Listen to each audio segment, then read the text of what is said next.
This video is for Homework and Mastery 4.3, Section 13.3 in your textbook. Factoring trinomials of the form x squared plus bx plus c, meaning our leading coefficient is a 1. I want to first recall the process that factoring is the reverse process of multiplication.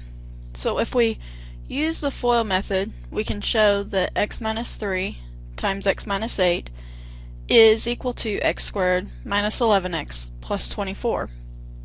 Factoring is separating that into its factors, whereas if we take x squared minus 11x plus 24, we want to factor it. The first term is x and the second term is a number, including its sign, where we're looking at the factored form. When we want to factor trinomials with leading coefficient of 1, the answer will be in the form of x plus a number times x plus another number. M and n are numbers such that when you multiply them, you get the last term, which is c. When you add them, you get the coefficient of the middle term, b. For example, when we're looking at bx squared plus 8b plus 15, we're going to separate this into x plus a number times x plus a number, such as here. We want to know what two numbers multiply together to give me 15, but will add together to give me 8. The numbers that multiply together to give me 15 are either 1 and 15 or 3 and 5. 3 and 5 added together give me 8. So I will place 3 and 5 for my question marks. And I have the x squared plus 8x plus 15 factors into x plus 3 times x plus 5.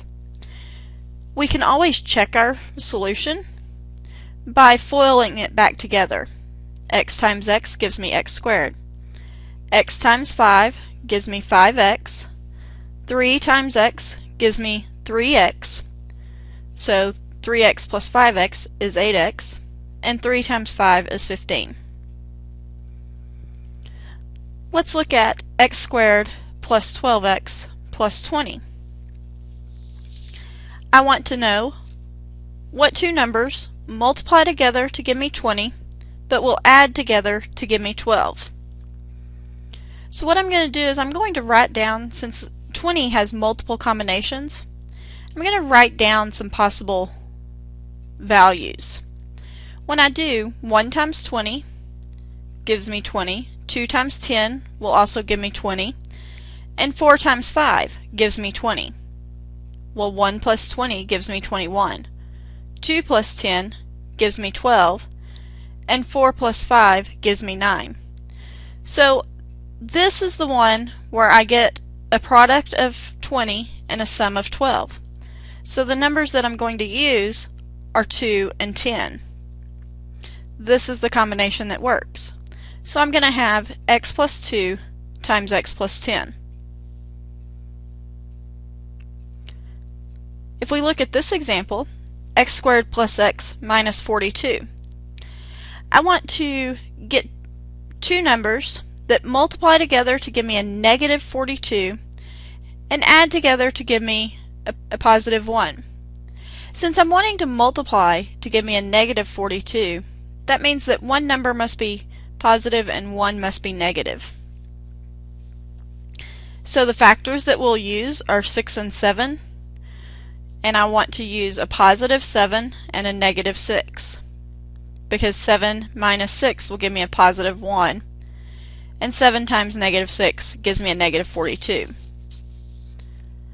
I put those in and I get x plus 7, x minus 6 as my solution. If you notice here, I'm going to get x squared minus 3x minus 10. What two numbers multiply to give me a negative 10 and add to give me a negative 3? Since I want to multiply to give me a negative 10, that means they're going to be opposite signs. One will be positive, one will be negative. And I will use -5 and +2. I'd like for you to take a moment, pause the video, and try the B and C.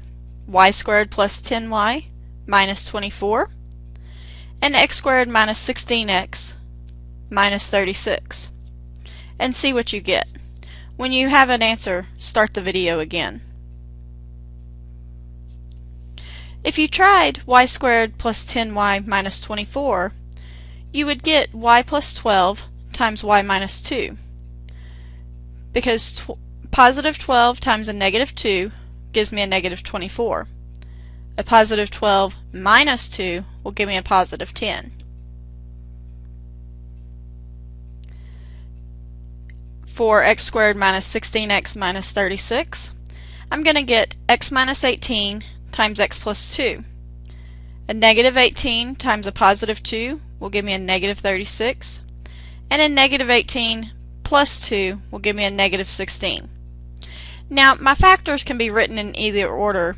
I could say x plus 2 times x minus 18. That is fine. Some things to remember is if both of the signs in our original trinomial are positive, both signs in our factored form will be positive. If the middle term is negative and the last term is positive, we'll have both signs in our factored form be negative.